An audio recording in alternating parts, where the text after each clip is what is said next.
حسبي ربي جل الله ما في قلبي غير الله نور محمد صلى الله لا إله إلا الله حسبي ربي جل الله ما في قلبي غير الله نور محمد صلى الله لا ইলাহা ইল্লাল্লাহ চলছি যখন একটি পথে সেই পথ যেন হয় তোমার সাথে তোমার বিধান শ্রেষ্ঠ কোরআন মুক্তি দিবে আখিরাতে চলছি যখন একটি পথে সেই পথ যেন হয় তোমার সাথে তোমার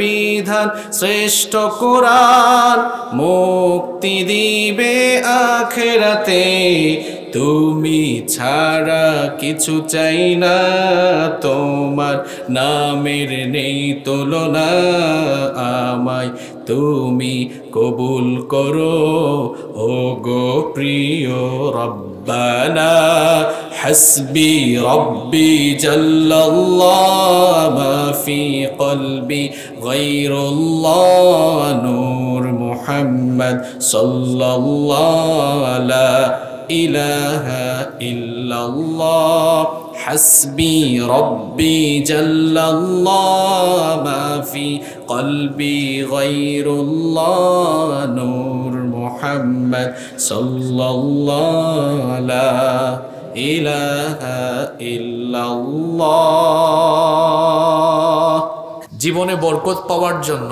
আমরা কয়টা কাজ করব নাম্বার 1 এক নাম্বার হচ্ছে পরিপূর্ণ ইমানদার হয়ে তাকওয়া ভিত্তিক জীবন যাপন করব আপনি বলবেন হুজুর এক নাম্বার পয়েন্ট কিন্তু মিলে গেছে আমার সাথে আমরা তো পাক্কা ইমানদার আমরা তো ইমানদার ইমান এনেছি শুধুমাত্র ইমানের ঘোষণা দিলেই ইমানদার হওয়া যায় না ইমানের ঘোষণা দিল কথায় কথায় মিথ্যা বলল ইমানের ঘোষণা দিল মানুষের গীবত করলো চুগলখুরি করলো ইমানের ঘোষণা দিয়ে সুদ ঘুষের সাথে সম্পর্ক রাখলো ইমানের ঘোষণা দিয়ে মানুষের উপর জুলুম করলো মানুষের হক নষ্ট করলো এইভাবে ইমানদার হিসেবে নিজেকে ঘোষণা দিয়ে জীবনের প্রতিটি পরতে পরতে আল্লাহর সঙ্গে অবাধ্যতায় শামিল হয়ে যেই মানুষ নিজেকে ইমানদার বলে ঘোষণা করেছে সে আদৌ ইমানদার হতে পারেনি সে বেঈমান এবং সে একজন খাঁটি মুনাফিক হয়ে গিয়েছে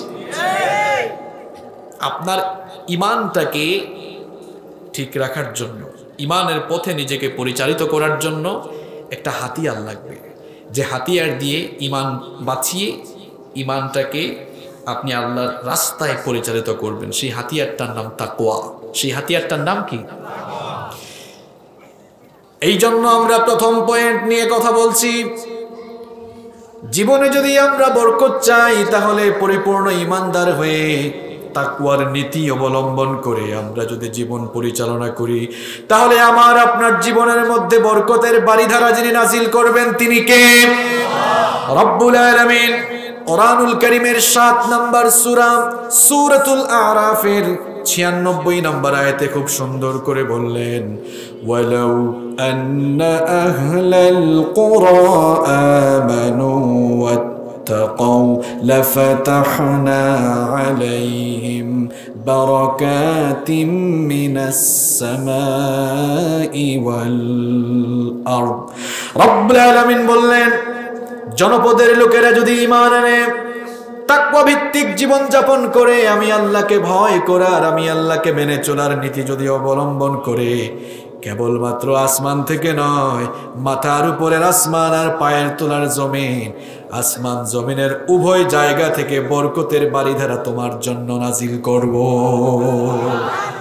একটা কাজ আপনি করেন তাকওয়া নিজের ভেতরে ডেভেলপ করে তাকওয়া ভিত্তিক জীবন যাপন করেন জীবন পাল্টে যাবে জীবনে সুখ নেমে আসবে বরকতের বারিধারা নেমে আসবে একটি কাজ করবে একটি গুণ অর্জন করলে সেই গুণটার নাম কি হোয়াট ইজ তাকওয়া তাকওয়া কি বহু শুনছেন আপনারা তাকওয়ার কথা তাকওয়াটা কি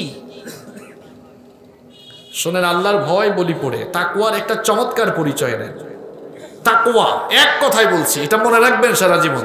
হোয়াট ইজ তাকওয়া? তাকওয়া কি?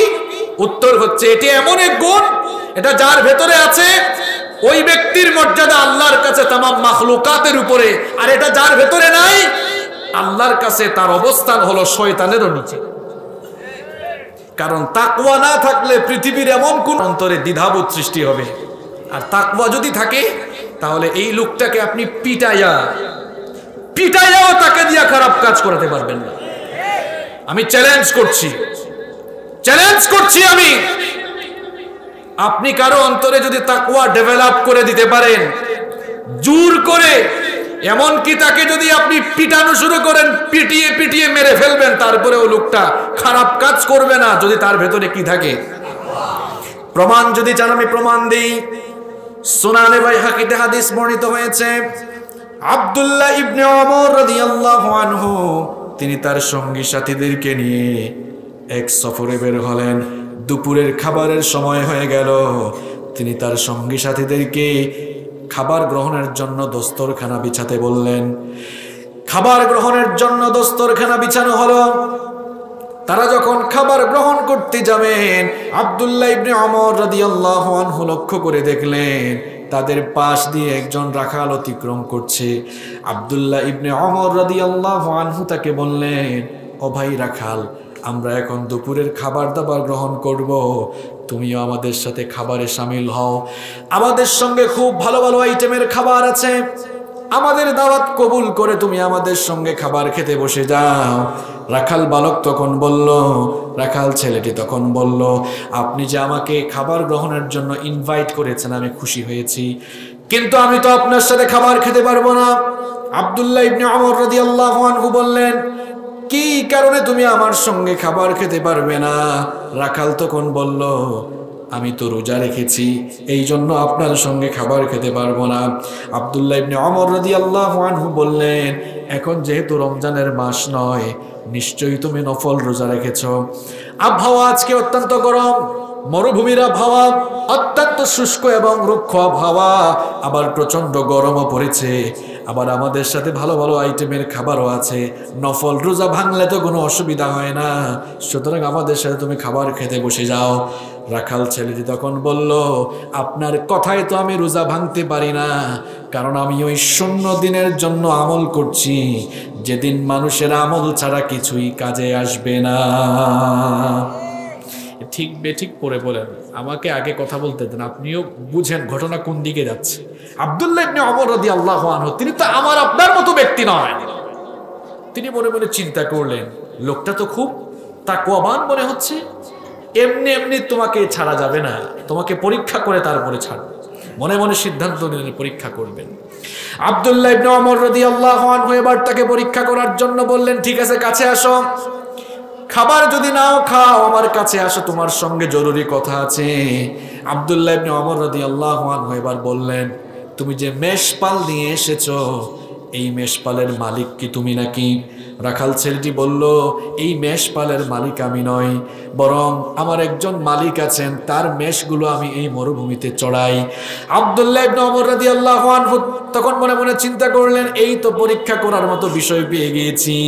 তিনি তখন রাখালকে বললেন, শোনো, আমি তোমাকে একটা সুন্দর প্রস্তাব দেই, এই মেষপাল থেকে একটি মেষ তুমি আমার কাছে বিক্রয় করে দাও, তোমাকে আমি নগদ টাকা দিব, যত বলবা তত টাকাই দিব, পাশাপাশি ওই পশুটা জবাই করে কিছু মাংস তোমাকে হাদিয়া দিব, যেন তুমি ইফতার গ্রহণের সময় সেটা খেতে পারো। রাখাল তখন বলল, ওগো মুসাফির, কিছুক্ষণ আগেই তো বলেছি এই মেষপালের মালিক আমি নই, সুতরাং আমার মালিকের অনুমতি ছাড়া কিভাবে তোমার কাছে আমি মেষ বিক্রয় করব? আব্দুল্লাহ ইবনে ওমর রাদিয়াল্লাহু আনহু বললেন, এটা তো তোমার জন্য অত্যন্ত লাভজনক কাজ, তুমি যদি আমার কাছে বিক্রি করে দাও নগদ টাকাও পাবা, আবার ইফতারে খাবার জন্য মাংস পাবা, তুমি তোমার মালিককে ইচ্ছে করলে বুঝ দিতে পারবা, কারণ এইরকম বিশাল মেষপাল নিয়ে মরুভূমিতে চড়াতে আসলে বাঘের আক্রমণে 2-1টা বাঘ খেয়ে ফেলতে পারে, মালিককে যে কোনোভাবে বুঝ দিতে পারবা, তুমি মালিককেও বুঝ দিতে পারবা, নিজেও আবার আমার কাছে বিক্রি করে নগদ টাকা কামাতে পারবা। লাভ হবে তোমার, বিক্রি করে দাও, আবার ইফতারের জন্য তোমাকে মাংস দিব। রাখাল ছেলেটি তখন বলল, ওগো মুসাফির, ভালো করে শোনো, আমি হয়তো মিথ্যা বলে ধোঁকা দিয়ে আমার মালিককে আমি বুঝ দিতে পারবো, কিন্তু তোমার কাছে প্রশ্ন হলো আইনাল্লাহ, আল্লাহ কোথায়?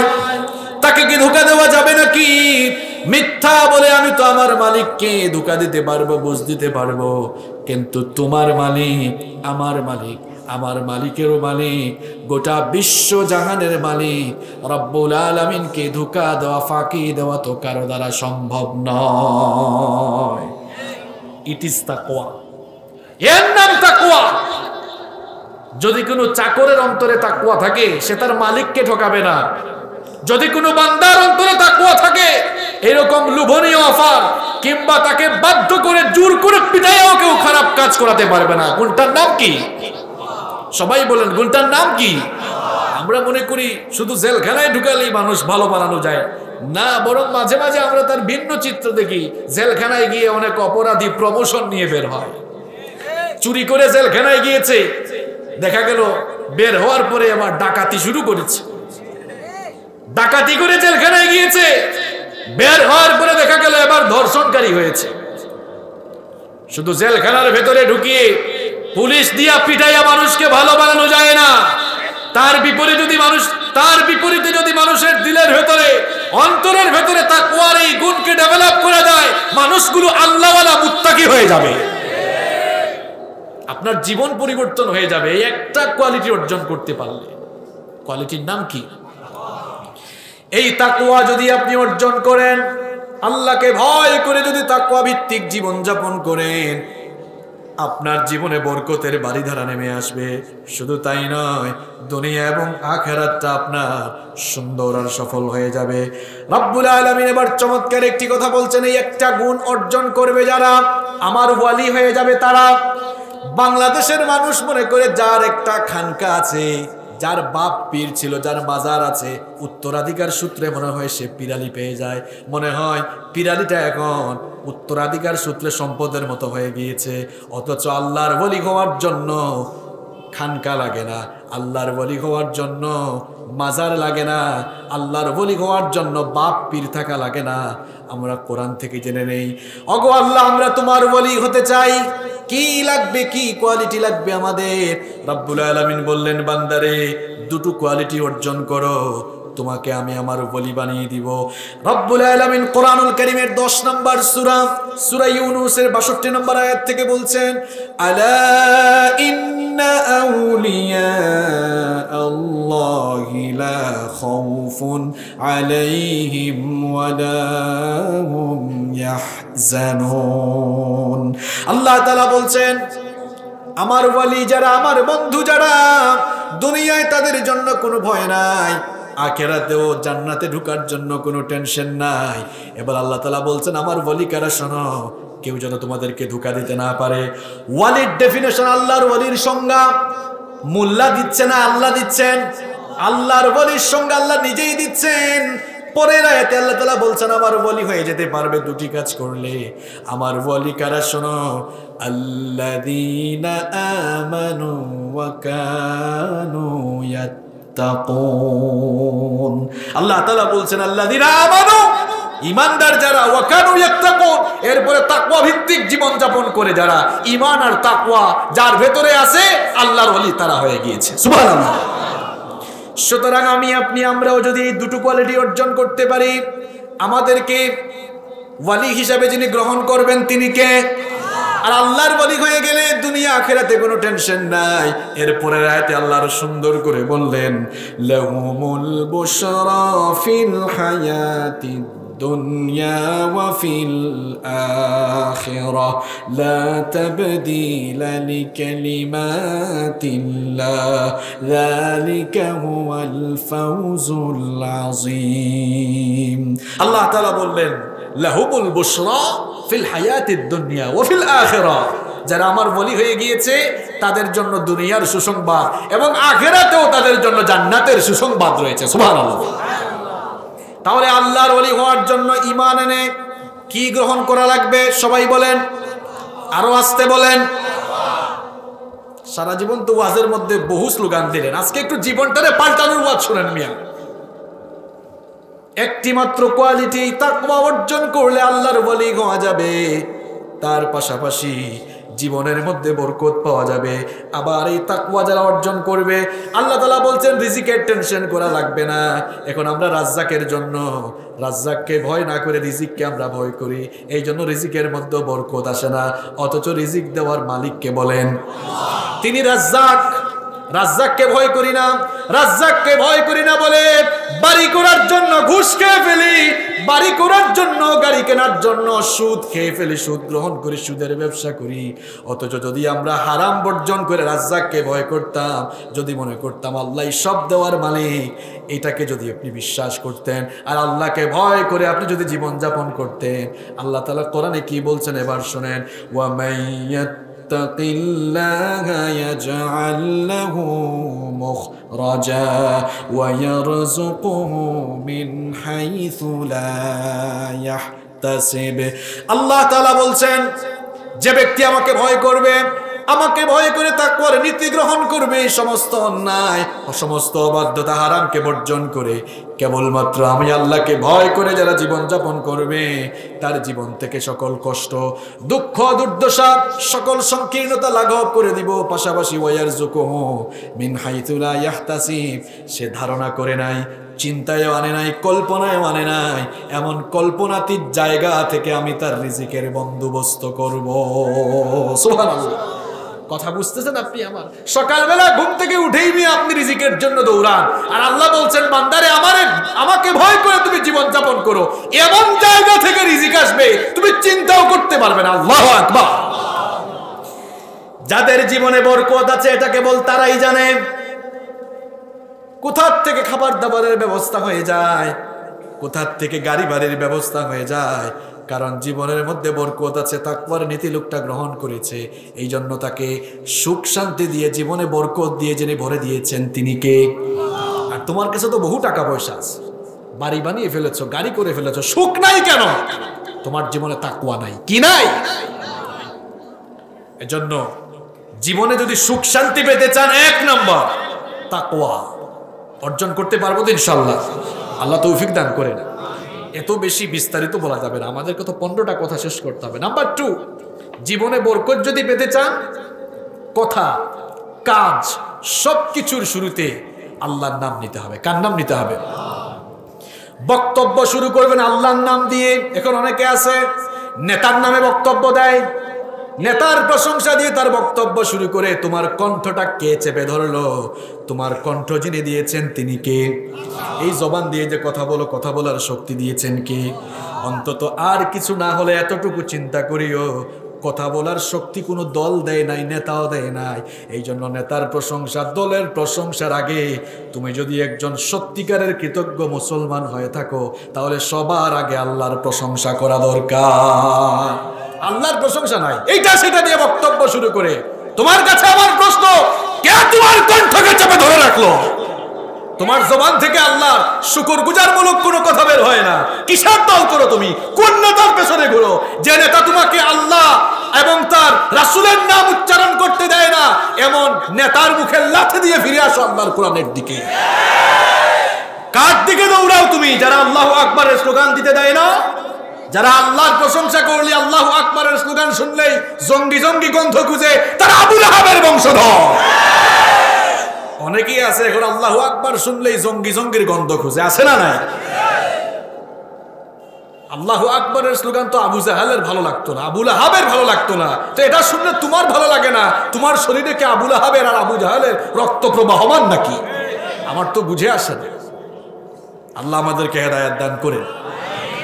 জীবনে যদি বরকত চান, কথা কিংবা কাজের শুরুতে আল্লাহর নাম নেবেন, বাসমালা অর্থাৎ বিসমিল্লাহির রহমানির রহিম পড়বেন। আল্লাহর নবী বলেছেন, মুসলিম শরীফের হাদিস, ইদা দাখালার রাজুলু বাইতাহু ফাযাকারাল্লাহু ইনদা দুখুলিহি ওয়া ইনদা তুআমিহি। আল্লাহর নবী বলেছেন, যখন কোনো বান্দা ঘরে ঢোকার সময় বিসমিল্লাহ বলে, আবার খাবার গ্রহণের সময় যখন বিসমিল্লাহ বলে, শয়তান তার সঙ্গী সাথীদেরকে ডেকে বলে, ক্বালাশ শাইতান লা মাবিতা লাকুম ওয়ালা আশা, এই ঘরে তোমাদের খাবার দাবার গ্রহণের অধিকার নাই, থাকার কোনো জায়গা নাই, কারণ এই ঘরের লোকেরা ঘরে ঢোকার সময় বিসমিল্লাহ বলে, খাবার গ্রহণের সময়ও বিসমিল্লাহ বলে। এই জন্য খাবার দাবারেও ভাগ নাই, ঘরে থাকারও কোনো জায়গা নাই। আল্লাহ নবী বলেছেন, আর যখন বান্দা ঘরে ঢুকে বিসমিল্লাহ বলে না, খাবার খাওয়ার সময়ও বিসমিল্লাহ বলে না, শয়তান তখন তার সঙ্গীদেরকে, সাথীদেরকে বলে, থাকার জায়গাও পেয়েছো, খাবারের জায়গাও এবার খুঁজে পেয়েছো। অনেকেই আছে ঘরে ঢোকার সময় বিসমিল্লাহ বলে না, খাবার গ্রহণের সময় বিসমিল্লাহ বলে না, খাবারেও বরকত নাই, ঘরেও বরকত। বিসমিল্লাহ আর কি বলবে? খাবার গ্রহণের সময় তো অনেকে তো ডান হাত দিয়েও খায় না, বাম হাত দিয়ে খাওয়া শুরু করে। আল্লাহ তাআলা খাওয়ার জন্য হাতের মধ্যে চামচ দিলেন কয়টা? কথা বল না কেন, কয়টা? বিজ্ঞানের যুগে যদি বিজ্ঞানকে এতটাই আপনি পছন্দ করেন, তাহলে দেখেন তো পুষ্টিবিজ্ঞানী আর চিকিৎসা বিজ্ঞানীরা কি বলেছেন, এই জিহবার সাথে হাতের যে 5টা আঙ্গুলের রে রয়েছে, এগুলোর একটা সুন্দর সম্পর্ক আছে। কারণ আপনি যখন খাবারকে এই আঙ্গুল দিয়ে যখন আপনি মাখবেন, মাখার পরে যখন জিহবাতে দিবেন, এটা পুষ্টিবিজ্ঞানীরাই বলছেন, স্বাস্থ্যবিজ্ঞানীরা বলছেন যে খাবারের স্বাদ তখন বেড়ে যায়। এবং এভাবে যারা খাদ্য খায়, খাদ্য গ্রহণ করে, তাদের শরীরের মধ্যে পেশি শক্তির অধিক পরিমাণ সঞ্চালন হয়, যার কারণে তারা শারীরিকভাবে অত্যন্ত সুস্থ দেহের অধিকারী হয়, পাশাপাশি তাদের হজম শক্তিও অনেক ভালো হয়। অনেক টাকার খাবার খায়, বুফে ডিনারে যায়, এরপরেও দেখা যায় পেট খারাপ করে, কারণ চামচ দিয়ে বাড়াবাড়ি করছে, টনর টনর শব্দ আছে না নাই? এত স্টাইল, এত ফ্যাশন। আমি সব জায়গায় আলহামদুলিল্লাহ ঢুকলেই আমি হাত দিয়ে খাওয়া শুরু করি। মাঝে মাঝে তো অনেক বড় বড় প্রোগ্রাম, কনফারেন্স, সেমিনারে যাওয়া হয় বা অনেক পার্টিতে যাওয়া হয়, তো সেখানে বুফে ডিনার আপনারা অনেকেই অ্যাটেন্ড করেছেন, দেখেছেন, অনেক আইটেম থাকে। তো আমি আবার চামচ, তারপরে আপনার চাকু, এগুলো সব বাদ দিয়ে হাত দিয়ে খাওয়া শুরু করি। অনেকে ভাবে কোত্থেকে আসছে খ্যাত একটা, ব্যাকডেটেড। মিয়া আমাকে ব্যাকডেটেড বলো, তুমি 1 নাম্বার ব্যাকডেটেড, আমরাই আপডেটেড। কারণ আমরা নবীর সুন্নাহ মেনটেন করি বলেই আমরা ভালো আছি আলহামদুলিল্লাহ। আবার অনেকে আছে ভালো করে খায় না, আঙ্গুল চেটে পুটে খাবে। অনেকে আঙ্গুল চেটে পুটে খাইলে বলে, দেখছো কেমন রাক্ষস, কিভাবে চেটে পুটে খায়। অথচ নবীজি বলেছেন, নবীজি সাহাবীদেরকে বললেন, খাবারের সময় আঙ্গুলটা চেটে পুটে খাবা, কারণ খাবারের একেবারে সার নির্যাসটা ওই আঙ্গুলের মধ্যে লেগে আছে। এটা খেলে তোমার শরীর, এখন বর্তমান বিজ্ঞান এটা বলছে যে শরীরের মধ্যে ভিটামিন বি কমপ্লেক্সের উৎপাদন শুরু হয়, যার কারণে শরীরে অধিকতর সুস্থ থাকে, হজম শক্তি বৃদ্ধি পায় এবং পাকস্থলীও ভালো থাকে। সুবহানাল্লাহ। নবীর সব সুন্নত মানার ভেতরে কল্যাণ আছে না নাই? তাহলে আমরা কথা বলবো, কাজ করব, খাবো দাবো, সব কিছু কার নামে শুরু করব? ওই কাজে বরকত দিয়ে দিবেন কে? আমার ছাত্র ভাইয়েরা, পড়াশোনা শুরু করবা, বইটা খুলবা, বলবা বিসমিল্লাহির রহমানির রহিম, দোয়া করো রব্বি জিদনি ইলমা, এরপরে পড়াটা শুরু করো। আমার মা বোনরা রান্না বসিয়েছেন, বলেন বিসমিল্লাহির রহমানির রহিম। আমার বাবারা, ভাইরা সকালবেলা কাজে বের হয়েছেন, বলবো বিসমিল্লাহ। ঘর থেকে বের হবেন, বলবেন বিসমিল্লাহি তাওয়াক্কালতু আলাল্লাহ। আপনার হেফাজতকারী হয়ে যাবেন কে? জীবনে যদি আমরা বরকত চাই, নাম্বার 3 নাম্বার যে কাজ করা লাগবে, আজান হয়ে গেলে কাজ বন্ধ করে নামাজে যাওয়া লাগবে। আমার আপনার জীবনে বরকত নাই কেন? কারণ আমরা কাজকে নামাজের চেয়ে বড় মনে করেছি। আমরা আজান হয়ে গেলে আল্লাহকে ভয় করে নামাজে যাই না, জীবিকার পেছনে দৌড়াই, আমরা রিজিকের পেছনে ছুটি। এই জন্য দেখা যায় এত টাকা পয়সা উপার্জন করেও সুখ পায় না। আর আল্লাহ তাআলা তার নবীকে জানালেন, নবী গো, নামাজকে কায়েম করো, নামাজের সঙ্গে থাকো, নামাজের হেফাজত করো, তাহলে বরকত দিয়ে কেমনে ভরে দিব। রব্বুল আলামিন কোরআনুল কারীমের 20 নম্বর সূরা সূরাতুত তাহা এর 132 নম্বর আয়াতে বললেন, ওয়া'মুর আহলাকা বিস-সালাতি ওয়াসতাবির আলাইহা লা নাসআলুকা রিজকান নাহনু নারযুকুকা ওয়াল আকিবাতু লিত-তাকওয়া। আল্লাহ তাআলা বলছেন, নবী, ওয়া'মুর আহলাকা বিস-সালাহ, আপনার পরিবার বর্গকে নামাজের ব্যাপারে আদেশ দেন, ওয়াসতাবির আলাইহা, এবং এর উপরে আপনিও অবিচল থাকুন।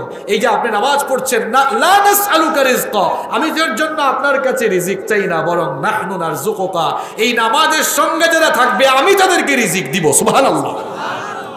সুবহানাল্লাহ তো পড়লেন ঠিক, কিন্তু আমি যদি বলি ফজরের নামাজ পড়েন নাই কে কে, অনেকেই হাত তুলবে, এই বুঝি সুবহানাল্লাহ বলে না? আপনার জীবনে বরকত আসে না কেন? আপনি তো নামাজ ছেড়ে দেন।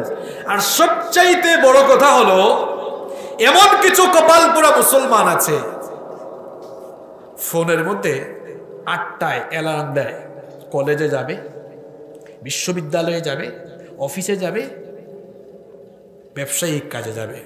আবার বউকেও বলে আমাকে কিন্তু সকাল 8টায় জাগাই দিও। স্কুলে, কলেজে, বিশ্ববিদ্যালয়ে, মাদ্রাসায় যাওয়ার জন্য, অফিসে যাওয়ার জন্য যদি 8টায় অ্যালার্ম দিয়ে উঠতে পারেন, তাহলে ভোর 4:30টায় অ্যালার্ম দিয়ে আপনি উঠতে পারেন না কেন? কোন শয়তান আপনাকে আসর করে রাখলো? কোন শয়তান আপনাকে আসর করে বসলো? বরং উচিত ছিল ফজরের জন্য অ্যালার্ম দেওয়া। ফজরের অ্যালার্ম দেয় না, কপাল পুরা। আমার দেশে ফজরের নামাজে মানুষ বেশি হয় না জানাজার নামাজে মানুষ বেশি হয়? তাইলে মাগুরারও একই দশা, তাই না? ফজরের নামাজে মানুষ বেশি না জানাজার নামাজে বেশি? আরে বাপরে বাপ, বাসার 50 গজ দূরে মসজিদ, ফজরের নামাজে যায় না। মারা গেছে খবর শোনার পরে জানাজার নামাজে হাজির হওয়ার জন্য ঢাকা থেকে মাগুরায় চলে আসে। কি এরকম আছে? কারণ ফজরের নামাজে বক্তব্যের সুযোগ নাই, জানাজার নামাজে বক্তব্যের সুযোগ।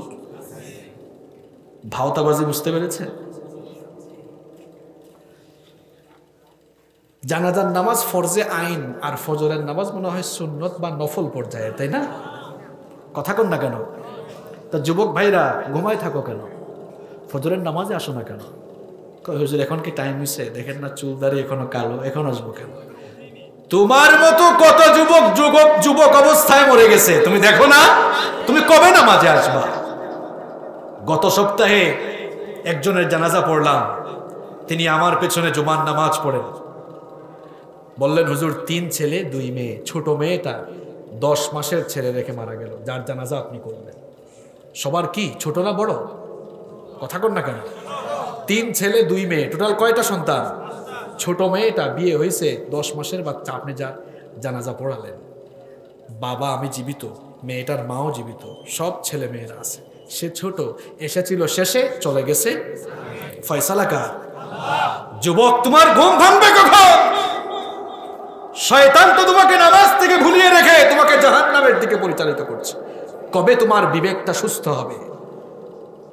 পৃথিবীতে আসার সিরিয়াল আছে, যাওয়ার কোনো serial? There is no serial of death. মৃত্যুর কোনো সিরিয়াল নাই।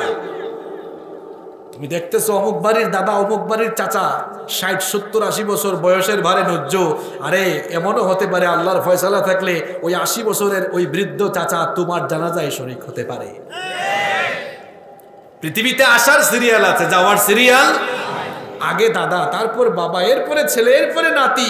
যাওয়ার সময় সিরিয়াল ব্রেক করেছে, দেখা যায় নাতির লাশ দাদা কবরে নামিয়েছে। আছে না নাই? নামাজ পড়ছেন না কেন? সবকিছু তো বুঝেন, নামাজ পড়ছেন না কেন আপনি? হাসরের মাঠে দাঁড়ানোর পর প্রথম প্রশ্ন, কি রে নামাজ পড়েছো? কথাটা আমার।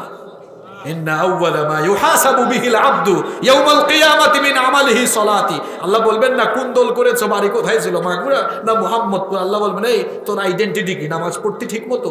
জবাব নাই। আল্লাহ ফেরেশতাকে ঘাট ধরে নিয়ে জাহান্নামে ফেলে দেয়। নাউযু বিল্লাহি মিন যালিক। আমার ব্যবসায়ী ভাইরা আজান পড়লে একটু ব্যবসার কাজ বন্ধ করতে পারেন না। অবস্থা দেখে মনে হয় নামাজের চাইতে কাজ বড়। বলেন তো কাজ বড় না নামাজ বড়? বললেন তো ঠিক, কিন্তু কাজের বেলা তো উল্টা করেন। কাজের বেলায় তো আপনি উল্টা করেন। এবার আমার দিকে তাকান, জীবনের বাস্তবতা আপনাকে দেখাই। যদি আপনি বুঝতে পারেন, আজকে থেকেই সব চেঞ্জ হয়ে যাবে ইনশাআল্লাহ।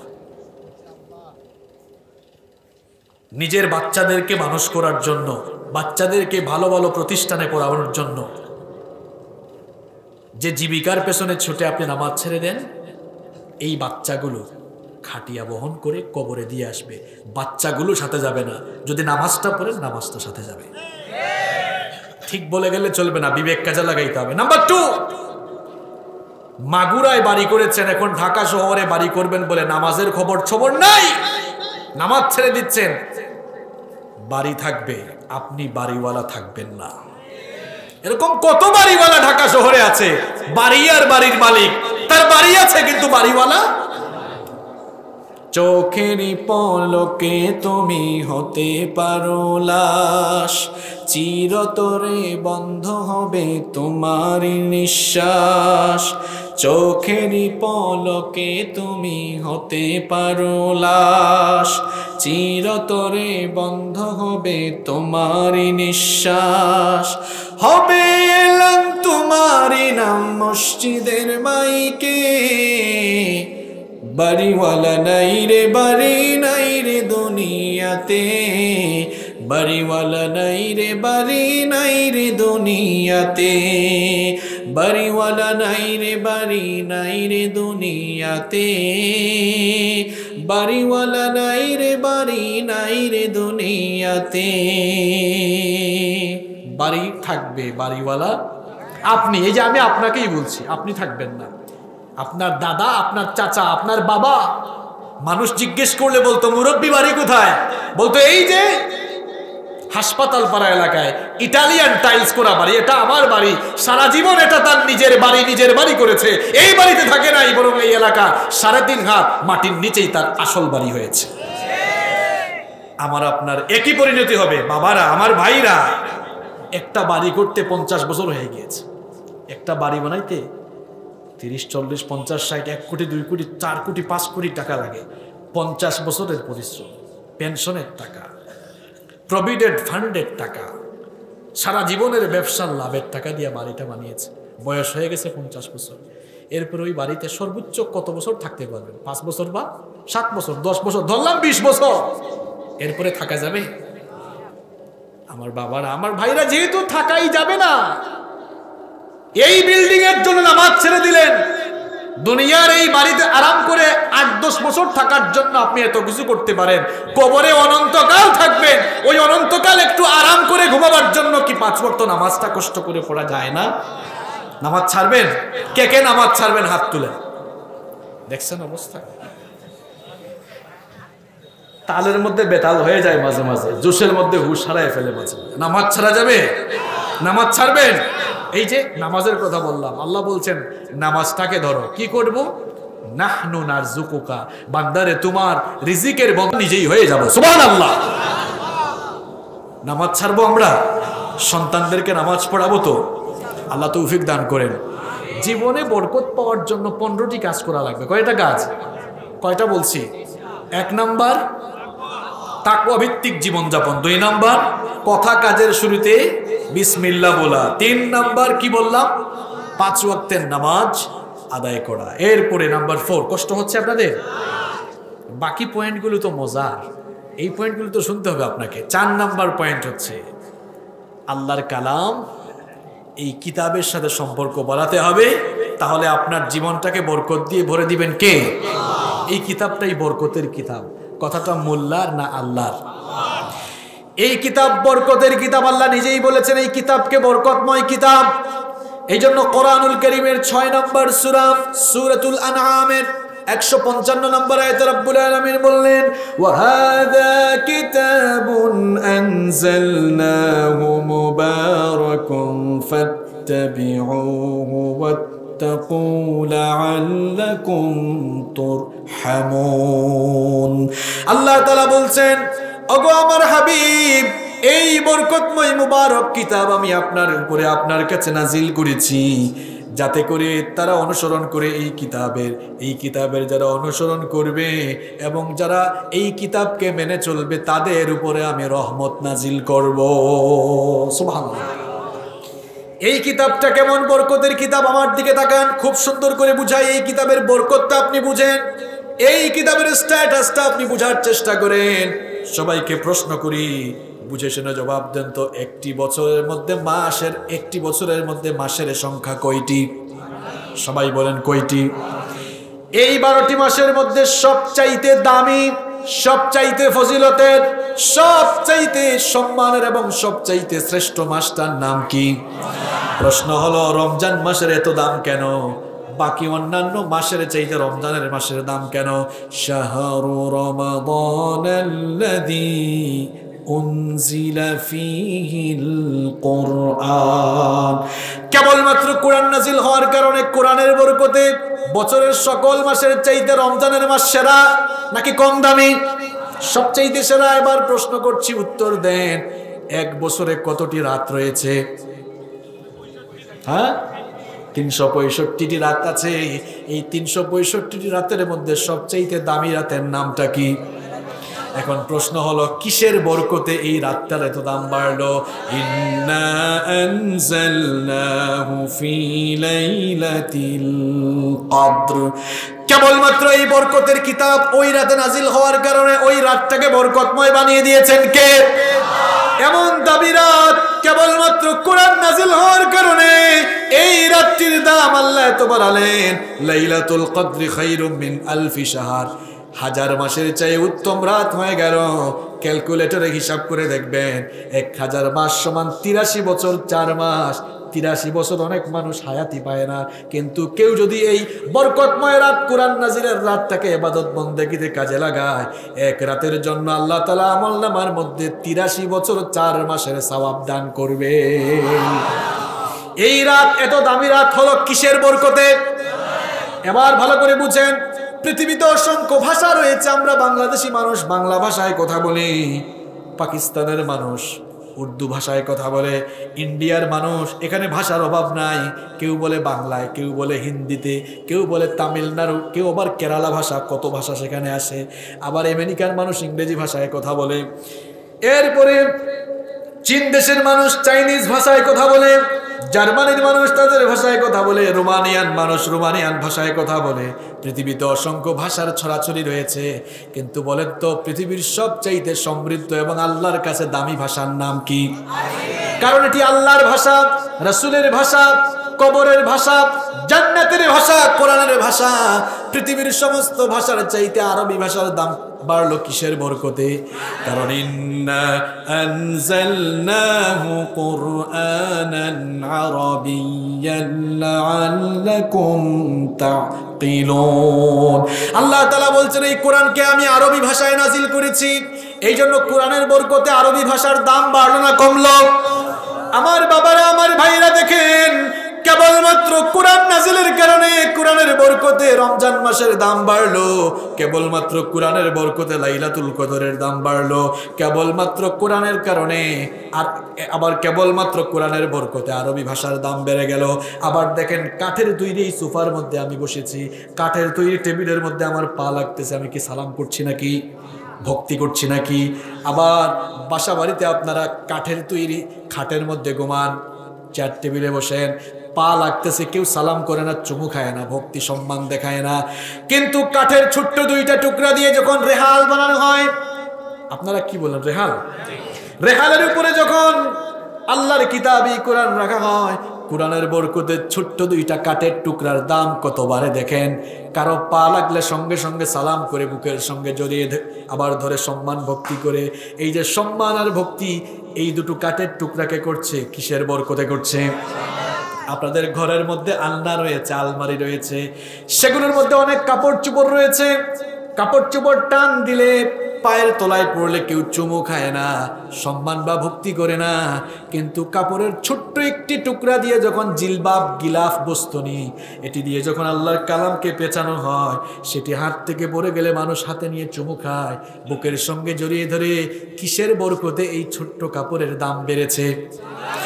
তাহলে প্রশ্ন হলো, যদি এই কিতাবের বরকতে রমজান মাসের দাম বাড়ে, যদি এই কিতাবের বরকতে লাইলাতুল কদর, কদরের রাতের দাম সবচাইতে বেশি বাড়ে, যদি শুধুমাত্র কোরআনের বরকতে আরবি ভাষার দাম বাড়ে, যদি এরপরে যদি শুধুমাত্র কোরআনের বরকতে রেহালের এত দাম বাড়ে, কোরআনের বরকতে যদি গিলাফ, জিলবাব বা বস্তুনের এত দাম বাড়ে, এই কোরআনের সঙ্গে আমরা যারা সম্পর্ক স্থাপন করে কোরআনের রঙের আমরা যারা রঙিন হব, আমাদের দাম আল্লাহর কাছে বাড়বে না কমবে? এই জন্য মুসলিম শরীফের হাদিসে আল্লাহর নবী বললেন, ইন্নাল্লাহা ইয়ারফাউ বিহাদাল কিতাবি আকওয়ামান ওয়া ইয়াদউ বিহি আখারিন। আল্লাহর নবী বললেন, এই কিতাবের মাধ্যমে আল্লাহ মানুষকে উপরে তুলেন, আবার এই কিতাব থেকে মুখ ফিরিয়ে নেওয়ার কারণে আল্লাহ মানুষকে নিচে নামায়া দেন। আমরা কি এই কোরআনের বরকতে উপরে উঠতে চাই নাকি নিচে নামতে চাই? এই উপরে উঠা মানে সিঁড়ি বেয়ে বেয়ে উঠা নয়, বরং এই কোরআনের সঙ্গে সম্পর্ক রাখলে এত ঊর্ধ্বে মর্যাদা চলে যাবে, দুনিয়া আখিরাত উজালা হয়ে জান্নাতে যাওয়া যাবে।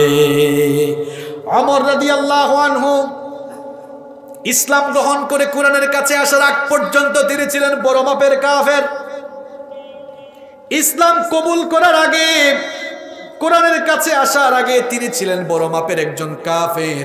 ইসলাম কবুল করে যখন কোরআনের কাছে আসলেন তখন তিনি এমন ভাবে তার মর্যাদা এবার বেড়ে গেল, পরিবর্তন হয়ে গেল। নবীজি বললেন, লা নাবিয়্যা ওয়ালা রাসূলা মিন বাদি, আমার পরে কোনো নবী নাই, কোনো রাসূলও নাই। লাউ কানা নাবিয়্যাম মিন বাদি লাকানা ওমর, আমার পরে কেউ যদি নবী হয়ে আসতো আমার ওমর আমার পরে নবী হয়ে যেত। কোরআনের কারণে ওমরের এত মর্যাদা বাড়ল, পৃথিবীতে থেকে জান্নাতের সার্টিফিকেট নিয়ে বিদায় হলেন। সুবহানাল্লাহ পড়ে।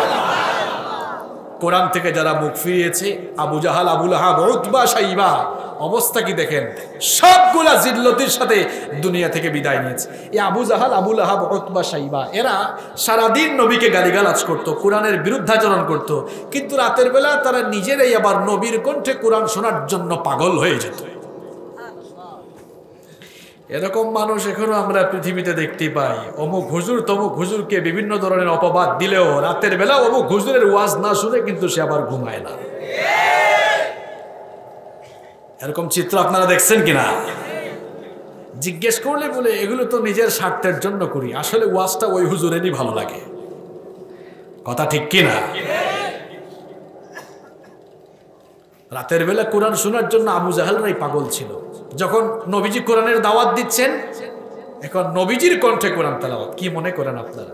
আমাদের কণ্ঠের তেলাওয়াত শুনে মক্কা শরীফের ইমাম, কাবা শরীফের ইমাম, মসজিদে নববীর ইমামদের তেলাওয়াত শুনলে, যারা হজ উমরায় গিয়েছেন, হারামাইন শরীফাইনে যারা সালাত আদায় করেছেন, দেখেছেন তাদের তিলাওয়াত শুনলে মনে হয় যেন আসমান থেকে এখন কোরআন নাজিল হচ্ছে। ঠিক কি না?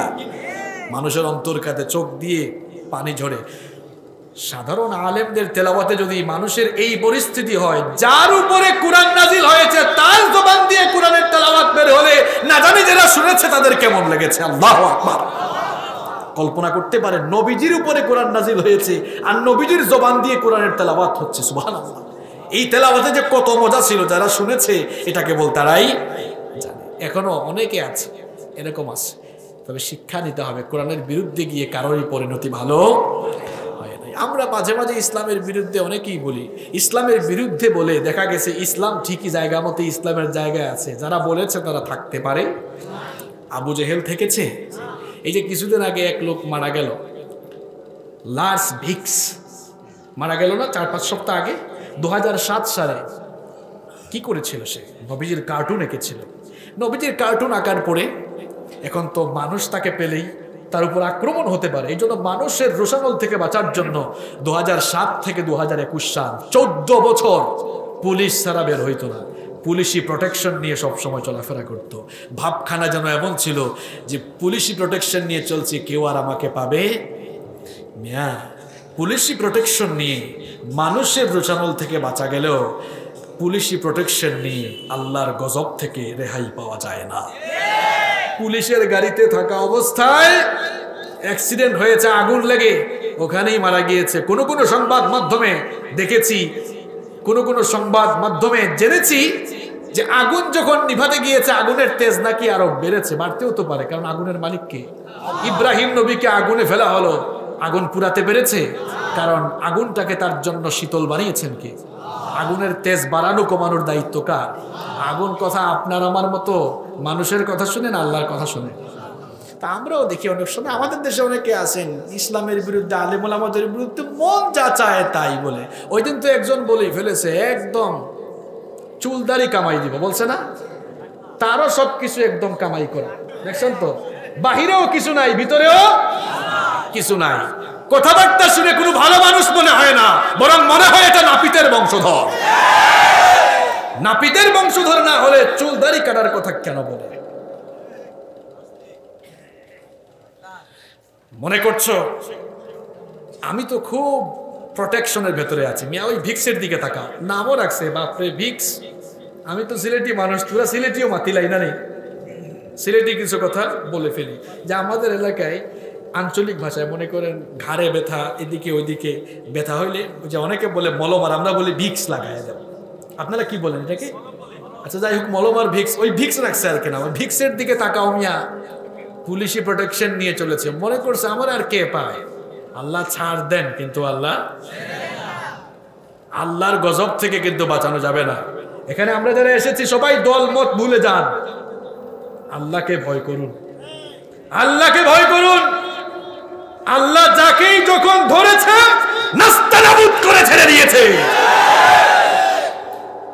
ফেরাউনের মতো শয়তান কখনো ভাবছিল, সারা জীবন খাইছে মুরগির রান, ভালো ভালো খাইছে, ভাবছিল কখনো লোহিত সাগরে পানিতে ডুবে মরবে? ইতিহাসে কুখ্যাত হয়ে আছে। নমরুদের মতো শয়তান ভেবেছিল কখনো যে মশার কামড়, তাও ভালো মশা না, কি মশা? মাশাআল্লাহ, জানেন আপনারা, ল্যাংড়া মশা, জুতার বাড়ি খেয়ে খেয়ে মরেছে। এভাবেই পৃথিবীর ইতিহাস আমাদেরকে বলছে, যুগে যুগে যারাই আল্লাহর দ্বীনের সঙ্গে বিদ্রোহ পোষণ করেছে, যারাই ইসলাম আর ইসলামী আন্দোলনের বিরুদ্ধে দাঁড়িয়েছে, তাদেরই এভাবে চরমধমতন এবং জিল্লতির সাথে দুনিয়া থেকে বিদায় নিতে হয়েছে। আল্লাহ আমাদেরকে হেদায়েতের নূর দিয়ে মুনাওয়ার করে দাও। কষ্ট হচ্ছে আপনাদের? জীবনে বরকত পেতে হলে একটা কিতাবের সঙ্গে খুব মহব্বত, খুব সম্পর্ক বাড়াতে হবে। কিতাবটার নাম কি? এখন মহব্বত কেমনে বাড়াবো হুজুর? আমরা ঘরের মধ্যে রাখছি, এটা খুব সম্মানের জায়গা, এটার নাম মহব্বত। মারা যায় নামায়া কুরআন পড়ে মৃত মানুষের জন্য। মিয়া, এটা কি মরা মানুষের জন্য আল্লাহ নাজিল করেছেন না জীবিত মানুষের জন্য? হয়ে গেছে উল্টা, এটাকে আমরা মরা মানুষের কিতাব বানিয়েছি। না, এটা মরা মানুষের কিতাব নয়, এটা জীবিতদের হেদায়েতের জন্য আল্লাহ নাজিল করেছেন, ঠিক কি না? কষ্ট হচ্ছে না তো আপনাদের? এই কোরআনের সাথে সম্পর্ক বাড়াবো তিনটি পদ্ধতিতে। কয়টি পদ্ধতিতে? এক নম্বরে এই কোরআন আমরা বেশি বেশি তেলাওয়াত করব। দুই নম্বরে এই কোরআনটাকে আমরা বুঝবো। তিন নম্বরে আমরা কোরআন অনুযায়ী আমল করব, কোরআনের দাওয়াতে নিজেদেরকে শামিল করে দিব। এই তিনটি পদ্ধতিতে আমরা যদি কোরআনের সঙ্গে সম্পর্ক তৈরি করতে পারি, আমাদের জীবনটাকে বরকত দিয়ে ভরে দিবেন কে? নাম্বার 5, জীবনে যদি আপনি বরকত চান, আপনার জীবনের সকল জায়গায় সালামের প্র্যাকটিস করতে হবে। এত ব্যাখ্যা করা লাগে না, সালামের মধ্যেই বরকত লুকিয়ে আছে। সবাই আমাকে একটা সালাম দেন, পুরাটা দেন, আসসালামু আলাইকুম ওয়া রাহমাতুল্লাহি।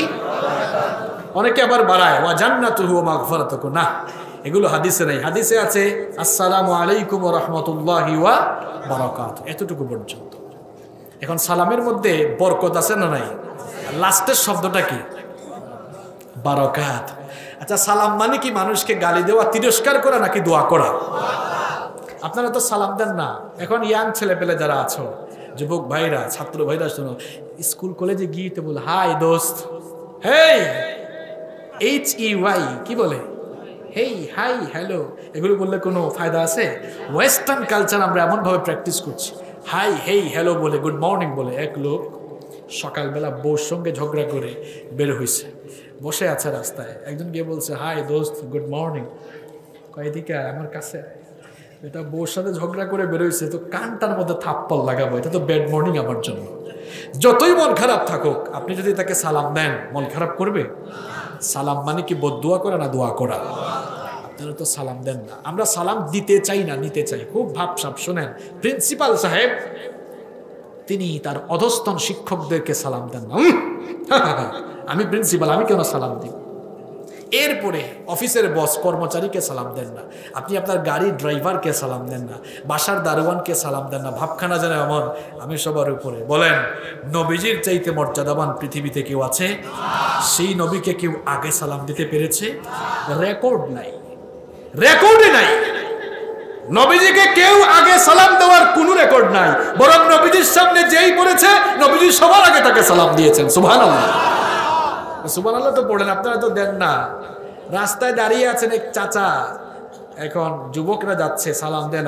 এই বেয়াদব, তোর বাপের নাম কি রে? আদব কায়দা তোরে শেখায় নাই? আচ্ছা, ওই চাচা যদি এইভাবে ধমক না দিয়ে তিনি নিজেই যদি যুবকদেরকে সালাম দিতেন, তাহলে দুইটা ফায়দা হইতো। কয়টা ফায়দা?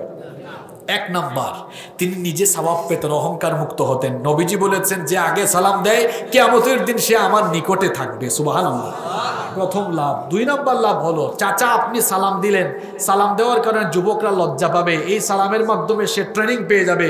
পরের দিন আপনাকে 1 কিলোমিটার দূরে দেখলে বন্ধুদেরকে বলবে, এই অ্যালার্ট হও, এই চাচা কিন্তু সাংঘাতিক, আসলে সালাম দিয়ে দেয়, আজকে যেন চাচারে আমরা আগে সালাম দিতে পারি। এক সালামে সওয়াব পেলেন, যুবককে শিক্ষা দেও। বাপ ছেলে মেয়েকে সালাম দেয় না, কয় আমি বাপ, আমি কেন সালাম দিব? আপনি কি কখনো আপনার ছেলে মেয়েকে সালাম দিয়েছেন? সালাম দিবেন, আসসালামু আলাইকুম, আব্বু নামাজ পড়েছো, আম্মু নামাজ পড়েছো, সালাম দেন। দেখবেন আপনার ছেলে মেয়ে সালামের শিক্ষা কার কাছ থেকে পেল? আপনার কাছ থেকে। ভাবিকে সালাম দিয়েন, বউকে সালাম দিয়েন। কয় আমি কেন সালাম দিব? আমি জামাই, সে বউ, আমি হাজবেন্ড, সে ওয়াইফ। ভাবিকে তো সালাম দেন না, ভাবিকে সালাম দিয়েন। দেখবেন রাগ অভিমান ভুলে যাবে, রাগ করে বসে আছে, গিয়ে সালাম দিবেন, দেখবেন হয়তো রাগ চলেও যেতে পারে। এক ভাই একদিন বলছে, হুজুর সালাম দিয়ে বিপদেও পড়ছে। এখন কালচার বানায় ফেলছি আমরা এমন, বাসায় কলিং বেল চাপলাম, আমার বউ দরজা খুলে দিয়েছে, এরপরে আমি বললাম আসসালামু আলাইকুম। আমার বউ আমাকে বলল, কি ঘটনা কি? ফাইজলামি করো, তুমি আমাকে চিনো না? আমরা ভাবছি সালাম কেবলমাত্র স্পেসিফিক কিছু লোককে দেওয়া যায় না, সালাম সবাইকে দিতে পারবে, কোনো অসুবিধা। সালামের 4টা ফায়দা। কয়টা ফায়দা? সবাই তো বললেন না, পেছনের ভাইরা কি ঘুমায় নাকি? একটা স্লোগান দেন, লিল্লাহি তাকবীর। আসেন ভাগ করে দেই, প্রথমে একটু বিয়াইত্যা যারা বিবাহিতরা দেন, এরপরে অবিবাহিতরা দিবেন, তারপর সবাই দিবেন। আর এখানে সভাপতি সাহেবও আছেন, দেখা যাক এখানে মাগুরা এলাকার বিবাহিতদের গলায় জোর বেশি না অবিবাহিতদের গলায় জোর বেশি? বিবাহিত ভাইরা আপনারা প্রস্তুত তো? বিবাহিতরা প্রস্তুত? এমন ভাবে দিয়েন না যে পরবর্তীতে আবার অবিবাহিতদের কাছে লজ্জা পাওয়া লাগে, এমন ভাবে দিয়েন না। তাহলে বিবাহিত ভাইরা প্রস্তুত? লিল্লাহি তাকবীর। আরেকটা করতে পারবে মনে হয় না? অবিবাহিত ভাইরা এবার দেখি তো সালাম দেন, একটু একটা তাকবীর দেন, লিল্লাহি তাকবীর। রে, অবিবাহিতদের আওয়াজ আরো বেশি, তাই না? সামনে বিয়ের বয়স, এই জন্য অসুবিধা নাই। আল্লাহ যেন একজন নেককার জীবন সঙ্গিনী দান করে দেন। এবার সবাই মিলে আল্লাহর নামে একটা স্লোগান দেয়, লিল্লাহি তাকবীর। এই কামটা কেন করছি জানেন? ওই পেছনে কয়েকজন ঝিমাইতেছিল, সাকিনা নাজিল হচ্ছে তো কোরআনের আলোচনা। এখন হঠাৎ করে আবার অনেকে বলতেছে সকিনা না সাকিনা। তো যাই হোক, পেছনে কয়েকজন নড়ে চড়ে উঠছে। হঠাৎ করে কি হইলো? ভূমিকম্প নাকি? ঘুম টুম চলে গেছে। এবার মন ভরে আমরা আরো কিছুক্ষণ শুনবো ইনশাআল্লাহ। কষ্ট হচ্ছে না তো? তো সালামের কয়টা লাভ বলছিলাম? দেখেন সবাই এটা মুখস্থ করেন। সালাম দিলে নিজের জন্য কয়টা লাভ? 1 নাম্বার, সালাম দিলে নেকি হয়। কি হয়? আচ্ছা বলেন তো, আপনার 100 জন মানুষের সঙ্গে দেখা হলো, 100 জনকে হাই হ্যালো বললেন, একটা নেকিও হবে নাকি? কিন্তু যদি 100 জনের সঙ্গে দেখা হয়, জনে জনে সালাম দিবেন, সওয়াব হবে। নবীজি বলেছেন, কেউ যদি আসসালামু আলাইকুম বলে সালাম দেয়, ফেরেশতা আমলনামায় 10টি নেকি লিখে। আর কেউ যদি সালামটা কষ্ট করে আরেকটু লম্বা করে আসসালামু আলাইকুম ওয়া রাহমাতুল্লাহ পর্যন্ত বাড়ায়, ফেরেশতা আমলনামার মধ্যে 20টি নেকি লিখে। আর কেউ যখন সালামটা আরেকটু বাড়িয়ে আসসালামু আলাইকুম ওয়া রাহমাতুল্লাহি ওয়া বারাকাতুহু পর্যন্ত দেয়, ফেরেশতা আমলনামায় 30টা নেকি লিখে। তাহলে আসসালামু আলাইকুম ওয়া রাহমাতুল্লাহি ওয়া বারাকাতুহু পর্যন্ত সালাম দিলে এই সালামে কয় নাকি? 100 জনকে সালাম দিলেন, 100 গুণ 30 কত হইল? 300 হয়েছে। কেন? তুমি স্টুডেন্ট কিন্তু ভালো না, তোমার রুল কত বলো? দেখছো, এই 8 থেকে 1 নম্বরে আসতে হলে তোমাকে অঙ্ক শিখতে হবে আগে ভালো করে। 100 গুণ 30 কত হয়েছে বলো? এই তো এখন ঠিক আছে। কত হয়েছে? 3000। দেখছেন অবস্থা? 100 জনকে সালাম দিলে আমলনামায় 3000 দেখে। সুবহানাল্লাহ। সওয়াব কামানোর কি চমৎকার ফর্মুলা আল্লাহ দিয়েছেন। সুবহানাল্লাহ পড়েন। সালাম দিলে কি হয়? নেকি হয়। তবে সালাম উল্টা পাল্টা দিয়েন না, তাইলে আবার গুনাহ হবে। অনেকে আছে সালামকে একটু অন্যভাবে দেয়, আসসালামু আলাইকুম, মহিলারা আবার বলে আসসালামু আলাইকুম, স্টাইল করে সালাম দেয়। আবার কেউ কেউ বলে আসসালামু আলাইকুম। এখানে আলেমরা আছেন, সালাম মানে শান্তি, আর সাম মানে কি?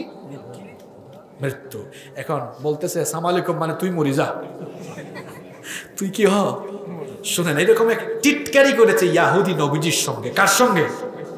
নবীজি আম্মা জান আয়েশা রাদিয়াল্লাহু আনহার সাথে বসা এক ইহুদি টিটকারি করে সালাম দিয়েছে। দেখেন খুব ভালো করে শুনেন, আসসালামু আলাইক, আসসালামুর লাম বাদ দিয়ে আসসালামু আলাইকা বলেছে। নবীজি বললেন ওয়া আলাইকুম। আয়েশা রাদিয়াল্লাহু আনহা বললেন, নবী আপনাকে লোকটা সালাম দিল। তিনি ভালো করে সালামটা শোনেন নাই। আয়েশা রাদিয়াল্লাহু আনহা বললেন, লোকটা সালাম দিল, আপনি সালামের পুরা জবাব না দিয়ে ওয়ালাইকুম বললেন কেন? নবীজি বলেন, আয়েশা গো, তার টিটকারি তুমি বুঝো নাই। সে আসসালামু আলাইকুম বলে নাই, বলেছে আসসালামু আলাইকুম, মানে তোমরা মরে যাও। আমিও বলছি ওয়ালাইকুম, তুমি যা বলছো তোমার উপর তাই হোক, তুমি যা উদ্দেশ্য করেছো এটা তোমার উপরে হোক। সুবহানাল্লাহ বলছে। কোন দিকে যাবো? পাবলিক নিয়ে বড় মুশকিলে আছে। সুবহানাল্লাহ না নাউজুবিল্লাহ? তাহলে এরকম স্টাইল করে সালাম দেওয়া যাবে না। সবাই একটু শুদ্ধ করে একটা সালাম দেন, জুড়ে শুদ্ধ করে একটা সালাম দেন। মাশাআল্লাহ, ওয়া আলাইকুমুস সালাম ওয়া রাহমাতুল্লাহি ওয়া বারাকাতুহু। সালাম দিলে কিন্তু জবাব দিতে হয়, জবাব দেওয়াটা ওয়াজিব, জবাব দেওয়া। আচ্ছা, কি জানি বলছিলাম, সালামের লাভ কয়টা, ফায়দা কয়টা মনে থাকবে তো? যুবক ভাইরা ভালো করে মুখস্থ করতে হবে। 1 নাম্বার, সালাম দিলে কি হয়?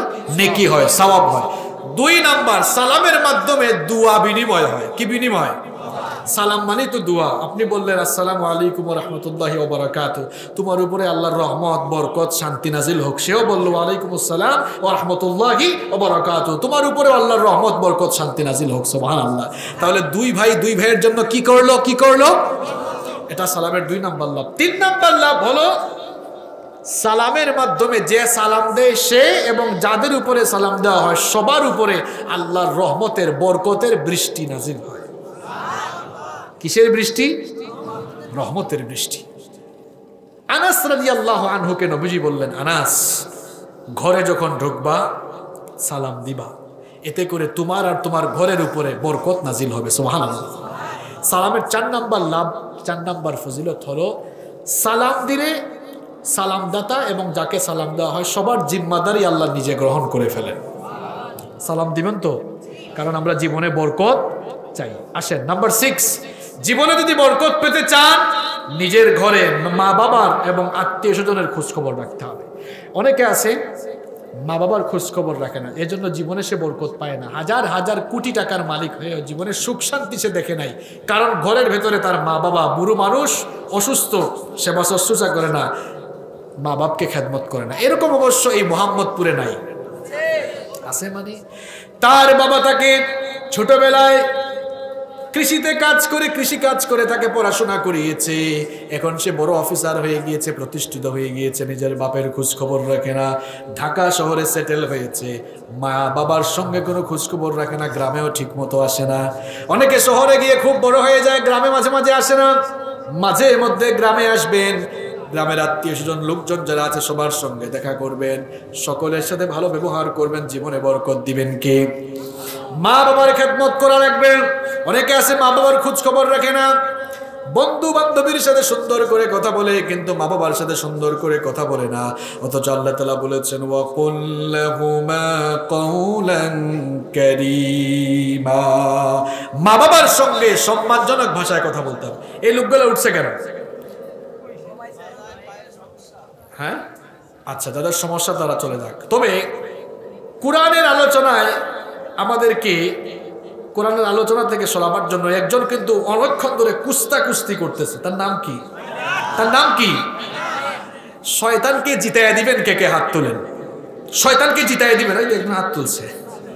শয়তানকে জিতাইয়া দিব আমরা? তবে এরকম থাকে, কিছু মানুষ পুরা শুনে যায় না, এগুলো আমরা জানি, প্রত্যেকদিন আলোচনায় দেখি। আর কিছু মানুষ পুরাটা শুনে যায়, কারণ সে আসছেই শোনার নিয়ত করে। ইনশাআল্লাহ, যাই হোক, আমরাও কষ্ট দিব না ইনশাআল্লাহ। 12টার মধ্যে আমাদের শেষ হবে ইনশাআল্লাহ। মা বাবার সঙ্গে উত্তম আচরণের কথা বলছিলাম। এই যে এখন শীতের দিন এসেছে, বাজারে কমলা পাওয়া যায়, বাজার থেকে আসার সময় কমলা কিনে নিয়ে আসেন। নিজের মা বাবা অসুস্থ বিছানায় শুয়ে আছে, কমলাটা ছিলে নিজের হাতে মা বাপকে খাইয়ে দেন। মা বাপ যদি খুশি হয়ে একটু মুচকি হাসি দেয়, আল্লাহর আরশ আপনার উপরে খুশি হয়ে যাবে। সুবহানাল্লাহ। মা বাবার খেদমত করেন। অনেকে আছে এই পীর ওই পীরের পেছনে দৌড়ায়, বড় পীর তো ঘরের ভিতরে আছে, বড় পীর তো ঘরের ভিতরে আছে, ঘরের ভিতরে জান্নাত আছে, মায়ের পায়ের তলায় আল্লাহ আপনার জান্নাত রেখেছেন। সুবহানাল্লাহ। অনেকে মাজারের উপরে মশারি টানায়, আমার দেশের বহু মাজারের উপরে মশারি আছে না নাই? মাজারের উপরে মশারি টানায়। কত ছেলে মেয়ে আছে নিজের মা বাপকে একটু মশারি কিনে দেয় না, মা বাপকে মশায় কামড়ায়। মা বাবার খেদমত করেন। মা বাবা আপনার জন্য সবচাইতে বড় পীর। মা বাপ দোয়া করলে মাঝখানে বাধা নাই, ডিরেক্ট কবুল করে ফেলেন কে? মা বাবার পায়ের কাছে পড়ে থাকেন, বাবা অসুস্থ, মাথা ব্যথা করে, যান বাবার মাথাটা টিপে দেন, পাটা টিপে দেন, বাবাকে ঘুম পাড়ান। কেমনে মা বাপকে ভুলে যান ভাই? আপনি যখন বাসার বাহিরে থাকেন, আপনার জন্য সবচেয়ে বেশি অস্থির যে থাকে সে আপনার মা, সে আপনার বাবা। এই যে আমি নিজে মাহফিল করে যতক্ষণ না বাসায় ফিরি ততক্ষণ একজন জেগে জেগে ফোন করে, তিনি আমার মা, তিনি আমার। এভাবে আপনার মা আপনার জন্য কষ্ট করেছে, মা বাবার খেদমত করে। 2 নাম্বার, আত্মীয় স্বজন, ভাই বোন, এদের সাথে ভালো আচরণ করে। অনেকে আছে ভাই বোনকে দেখে না, আত্মীয় স্বজনকে দেখে না। আল্লাহর নবী বলেছেন, যে আত্মীয়তার সম্পর্ক ছিন্ন করেছে, আল্লাহ তার সঙ্গে তার রেহেমের সম্পর্ক ছিন্ন করেছেন। নাউযু বিল্লাহি মিন যালিক। এরপরে আল্লাহর নবী আরো বললেন, মান সাররাহু আইয়াবসুতা লাহু ফি রিজকিহি আও ইউনসা লাহু ফি আথারিহি ফালইয়াসিল রাহিমা। আল্লাহর নবী বলেছেন, কেউ যদি তার রিজিকের মধ্যে, জীবনের মধ্যে বরকত চায়, সে যেন আত্মীয়দের সঙ্গে ভালো আচরণ করে। অনেকে প্রতিবেশীকে কষ্ট দেয়, অনেক নামাজি মানুষ, অনেক রোজাদার মানুষ, অনেক দান সদকাকারী মানুষ কিয়ামতের দিন জাহান্নামে যাবে শুধু তার মুখের ভাষার কারণে। কারণ তার মুখ তার প্রতিবেশীকে কষ্ট দিত। নবীজি বসে আছেন, সাহাবীরা বললেন, ইয়া রাসূলুল্লাহ, পড়েন সাল্লাল্লাহু। এক মহিলা ইন্তেকাল করেছে, সে খুব নামাজি ছিল, রোজাদার, কিন্তু তার মুখের ভাষা প্রতিবেশীকে কষ্ট দিত। নবীজি বললেন, হিয়া ফিন্নার, যতই নামাজি আর রোজাদার হোক না কেন সে জাহান্নামে যাবে। সাহাবীরা বললেন, নবী গো, আরেকজন নারী মারা গিয়েছে, বেশি নামাজ রোজা করতে পারে নাই, বেশি দান সদকা করতে পারে নাই, প্রতিবেশীকে কষ্ট দিত না। আল্লাহ নবী বললেন, এই জন্যই সে জান্নাতে যাবে। সুবহানাল্লাহ। মানুষের সঙ্গে ভালো আচরণ করতে হবে, হাসি মুখে কথা বলাও সদকা। সুবহানাল্লাহ পড়েন। তাহলে জীবনে বরকত পাওয়ার জন্য 6 নাম্বার যে কাজ করব, মা বাবা এবং আত্মীয় স্বজনের সঙ্গে ভালো আচরণ করব ইনশাআল্লাহ। 7 নাম্বার, জীবনে যদি বরকত পেতে চাই তাহলে আমরা সকাল সকাল ঘুম থেকে উঠে সকাল সকাল কাজে লাগবো। কারণ নবীজি দোয়া করেছেন, এটা আমরা অনেকেই জানি না, আল্লাহুম্মা বারিক লি উম্মতি ফি বুকুরিহা। আল্লাহ, আমার উম্মতের মধ্যে যারা সকালবেলা ঘুম থেকে উঠে কাজে লাগে তাদের জীবনে আপনি বরকত দিয়েন। সুবহানাল্লাহ। সুবহানাল্লাহ তো পড়লেন, অনেকে 12টা পর্যন্ত ঘুমায়। মিয়া, আপনার জীবনে বরকত আসবে কেমনে? সকাল সকাল কাজ শুরু করবেন। ছাত্র ভাইদেরকে বলতেছি, তোমরা রাতের বেলা বেশি জেগে থাকো, সকালবেলা দেরি করে উঠো। কেন? সারা রাত ঘুমানোর পরে ব্রেনটা ফ্রেশ হয়ে যায়, ফজরের নামাজ পড়তে বসো। আমরা স্টুডেন্ট লাইফে সকালবেলার সময়টাকে কাজে লাগিয়েছি। সকালবেলার সময়কে কাজে লাগাও, রাতে তাড়াতাড়ি ঘুমাও, তাহাজ্জুদে উঠো। ছাত্র বয়স থেকে তোমার চরিত্র সুন্দর করো, ফজরের নামাজ পড়েই পড়তে বসে যাও। দেখবা, বলো তো যারা ছাত্র ভাইরা আছো, জ্ঞানগত সমৃদ্ধি দেওয়ার মালিক কে? অনেকে আছে পড়ে আর পড়ে, কিন্তু পরীক্ষায় খুব ভালো করতে পারে না। অনেকে কম পড়ে, ভালো রেজাল্ট করে, কারণ তারা ইলমের মধ্যে বারাকা দিয়েছেন কে? তো ইলমের মধ্যে বরকত যদি চাও, সকাল সকাল পড়াশোনা শুরু করতে হবে। পারবে তো ইনশাআল্লাহ? যুবক ভাইরা তো আছে সকাল সকাল ঘুমায় না, আরে বাপরে বাপ, রাত 2টা 3টা পর্যন্ত ফেসবুকে স্ক্রলিং করে, ফেসবুকে স্ক্রলিং করতে করতে ঝিমাইতে ফোন তার নাকের উপরে পড়ে। আছে এরকম যুবক মানুষ, গাল ভেঙে গেছে, এরকম অবস্থা। বিচি টিচি উঠতে উঠতে তার চেহারার বিউটি চলে গেছে। তুমি যুবক মানুষ, তোমার চেহারার এমন দশা কেন? কারণ তুমি রাত 2টা 3টা 4টা 5টা ফজর পর্যন্ত জেগে থাকো, এজন্য চেহারার এই দশা। রাতের বেলা তাড়াতাড়ি ঘুমাও, শেষ রাতে তাহাজ্জুদ। মনে রাখবা যুবক ভাইরা, ছাত্র ভাইরা, চেহারার বিউটির জন্য ফেস ওয়াশ আর কত ক্রিম, কত কিছু ইউজ করো। সবচাইতে দামি ফেস ওয়াশ আর দামি জিনিসের নাম তাহাজ্জুদ। এই তাহাজ্জুদের সালাত আদায়কারীদের চেহারায় নূর যিনি দান করেন তিনি কি? আল্লাহ। তাহাজ্জুদ গুজারি হয়ে যাও, আল্লাহ কবুল করেন আমাদেরকে। তাহলে 7 নাম্বার বলছিলাম তাড়াতাড়ি উঠতে হবে। আর নাম্বার 8 নাম্বার হচ্ছে সব সময় যে কোনো কাজে, যে সব কিছুতে আল্লাহর উপরে ভরসা করতে। কারণ আল্লাহ তাআলা বলেছেন, ওয়া মাইয়াতাওয়াক্কাল আলাল্লাহি ফাহুয়া হাসবুহু ইন্নাল্লাহা বালিগু আমরিহি ক্বাদ জাআলাল্লাহু লিকুল্লি শাইইন কদরা।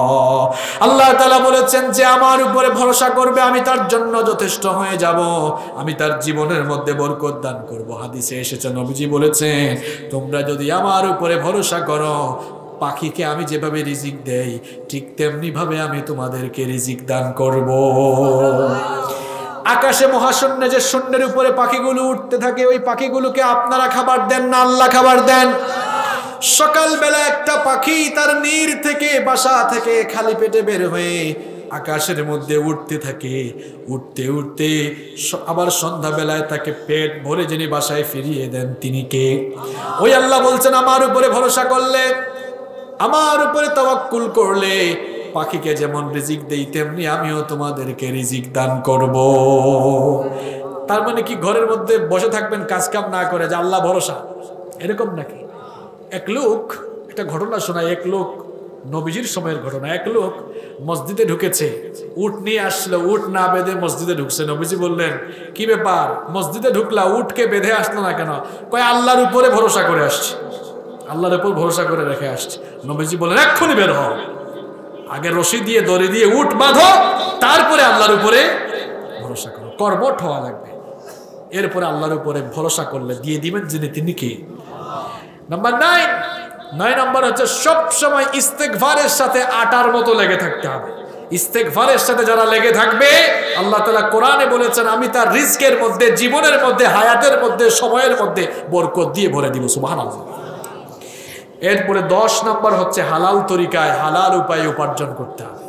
আমাদের ইবাদত কবুল হচ্ছে না কেন? ইবাদতে মজা পাই না কেন? কোরআনের মাহফিলে আসলেও শান্তি পাই না কেন?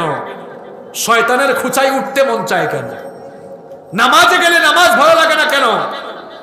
কারণ হারাম পন্থায় উপার্জন করে 3.5 হাত হারাম বডি বানিয়ে, এই হারাম বডি দিয়ে যখন আমরা ইবাদত করি, এজন্য ইবাদতে আমরা মজা পাই না, মজা লাগে না। গোটা শরীরটাকেই তো হারাম বানিয়ে ফেলেছেন, হারাম খাইতে খাইতে হারাম খুর হয়ে গিয়েছে আমরা, হারাম খেতে খেতে। এই জন্য ইবাদতে মজা পাওয়া যায় না, জীবনেও বরকত পাওয়া যায় না। বরকত পেতে হলে হালাল ছেড়ে দিতে হবে, হারাম ছেড়ে দিতে হবে। বরকত পেতে হলে হারাম ছেড়ে দিয়ে হালাল পন্থায় উপার্জন করে হালাল পন্থায় জীবন যাপন করতে হবে। আল্লাহ তৌফিক দান করেন। নাম্বার 11, কষ্ট হচ্ছে না তো শেষ, আমার আর 5 মিনিটও লাগবে না, বাকি 5টা পয়েন্ট শুনেন। 11 নম্বর হচ্ছে, অনেকে অনেক টাকা উপার্জন করেছে, টাকা পয়সায় বরকত পাইল না, কারণ সে দান সৎকা করে না। আল্লাহ তাআলা বলেছেন যে এই সৎকা করলে সম্পদ আমি বাড়িয়ে দিই। নবীজিও বলেছেন, মা নাকাসাত সাদাকাতিন মিন মাল, দান সৎকায় সম্পদ কমে না। কিন্তু বাস্তবতা হলো, যারা দুনিয়ার দৃষ্টিকোণ থেকে দেখে, এই চর্মচক্ষু দিয়ে শুধু যারা দেখে, এরা দেখে কমে, আসলে বাড়ে না। এই জন্য আমি সংক্ষেপে আপনাকে বুঝাই কেমনে বাড়ে। এর আগে আমাকে জবাব দেন, আমার হাতে এখন 1 লক্ষ টাকা আছে, 1 লক্ষ টাকা আছে, আমি এই মুহূর্তে 50,000 টাকা সৎকা করে দিলাম, তাহলে বাহ্যিকভাবে আমরা কি দেখছি? টাকা কমলো না বাড়লো? সাময়িকভাবে টাকাটা কি হলো? তো আল্লাহ তো বললেন সম্পদ বাড়ে, তো এটা তো কমলো, তাহলে কি কোরআনের কথা মিথ্যা? নাউযু বিল্লাহি মিন যালিক। কোরআনের কথা মহাসত্য, আপনার দেখাটা মিথ্যা, ভুল। এখন বলবেন, হুজুর আবেগ দিয়ে বললে হবে, বুঝাই দেন তো। আসেন বুঝাই দিই। এবার আমার দিকে তাকান, যাদের টাকা পয়সা আছে যাকাত টাকাত দেন, আসেন আপনাদেরকে বুঝাই। বলেন তো, জাকাত বা দান সৎকা যারা করে, গরিব মানুষরা করে নাকি যারা বড় বড় ব্যবসায়ী টাকাওয়ালা এরকম মানুষরাই করে? ধনী মানুষরা করে। দেওয়ার পরে মনে হয় ধনীটার কমে গেছে, না কমে না। দেখেন বাড়ে কেমনে, দেখেন এই মুহূর্তে এই মোহাম্মদপুর এলাকার 50 জন ধনী মানুষ 5,000 লোককে সৎকা করলেন। কত হাজার লোককে? অঙ্ক করতেছি কিন্তু বুঝেন, এই অঙ্কটা আমি করে নিই। একটু পরে এই অঙ্কের আয়াতটা শোনাবো। এই আয়াত আল্লাহ নিজে বলেছেন। দেখেন আগে আপনাদেরকে ব্যাখ্যা করে বুঝাই, তারপর আয়াতটা পড়ি, বুঝতে পারবেন। তাহলে 50 জন কতজনকে দিল? কথা বলে না, কতজন? এই 5,000 জন মানুষের কাছে আগে টাকা পয়সা ছিল না, এখন টাকা হয়েছে, এখন তারা বাজারে যাবে। তাহলে বাজারে কাস্টমার বাড়লো না কাস্টমার কমলো? কথা কন না কেন? বাজারে যেহেতু কাস্টমার বাড়লো, বাজারের পণ্যের চাহিদা এখন বাড়লো না কমলো? বাজারে যখন পণ্যের চাহিদা বাড়লো, পণ্যগুলো উৎপাদন হয় ফ্যাক্টরিতে, ফ্যাক্টরিতে উৎপাদন এখন বাড়াইতে হবে না কমাইতে হবে? ফ্যাক্টরিগুলো কাদের? ওই 50 জনেরই, যারা দান সৎকা করে। এখন হেরা দেখলো, হায় এখন থেকে পণ্যের আরো চাহিদা বাড়ছে, এখন ফ্যাক্টরি বাড়িয়েছে। ফ্যাক্টরি বাড়ালে জনবল বাড়াতে হবে কিনা? কথা বলেন না কেন? ফ্যাক্টরি বাড়ালে জনবল বাড়াতে হবে, ফ্যাক্টরি বাড়ালে ইনভেস্ট বাড়াতে হবে। ফ্যাক্টরি যদি বাড়ায় তাহলে ওই মালিকের ব্যবসায়িক লাভ আগে যা হইতো তা হবে নাকি এখন আরো বেশি হবে? বুঝতেছেন? দেওয়ার পরে ঘুরে ঘুরে ঘুরে ঘুরে সবাই লাভবান কেমনে হচ্ছে।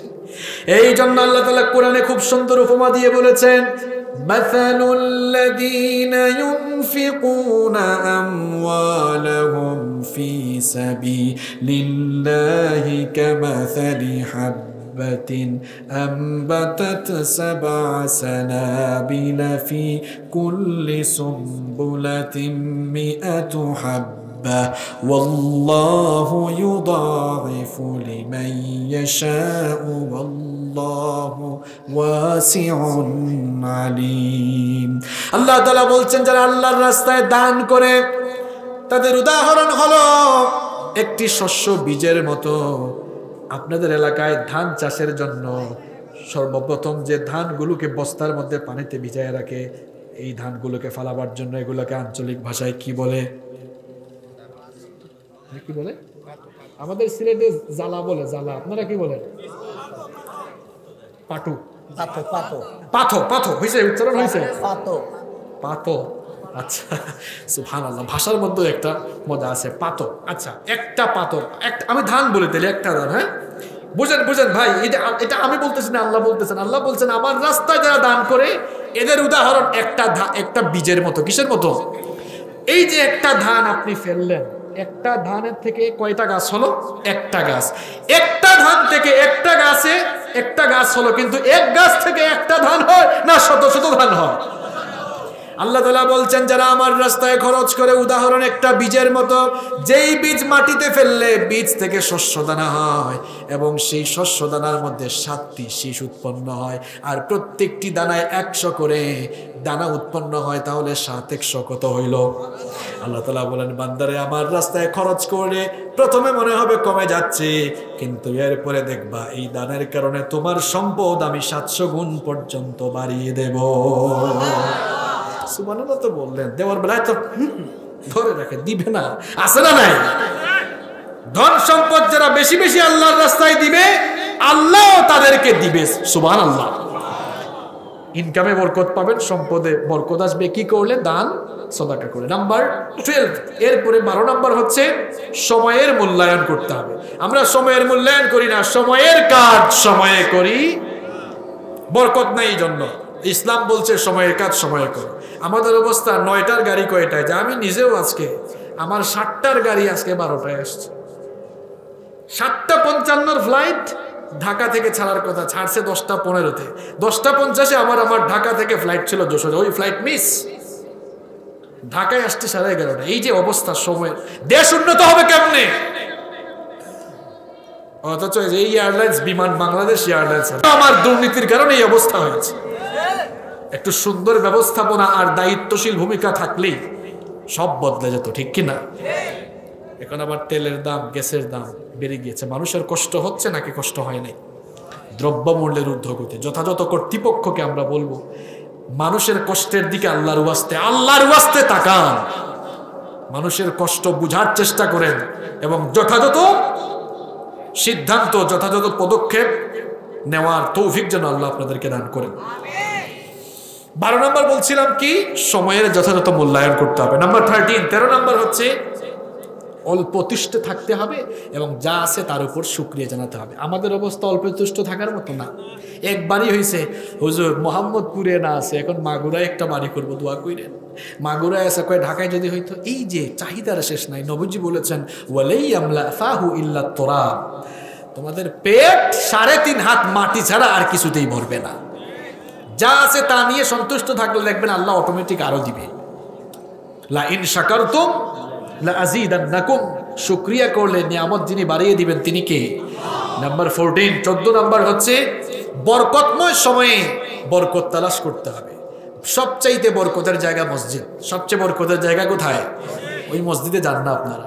আবার বরকতময় কিছু সময় আছে না, রমজান মাস, রমজানের শেষ দশক, জিলহজের প্রথম 10 দিন, মুহররমের সিয়াম, আশুরার সিয়াম, এরকম বরকতময় সময়গুলোতে বরকত তালাশ করে বরকত হাসিল করতে হবে। নাম্বার 15, জীবনে বরকত লাভের জন্য 15 নাম্বার যে কাজ করব, বরকতের জন্য যার কাছে দোয়া করতে হবে তিনি কে?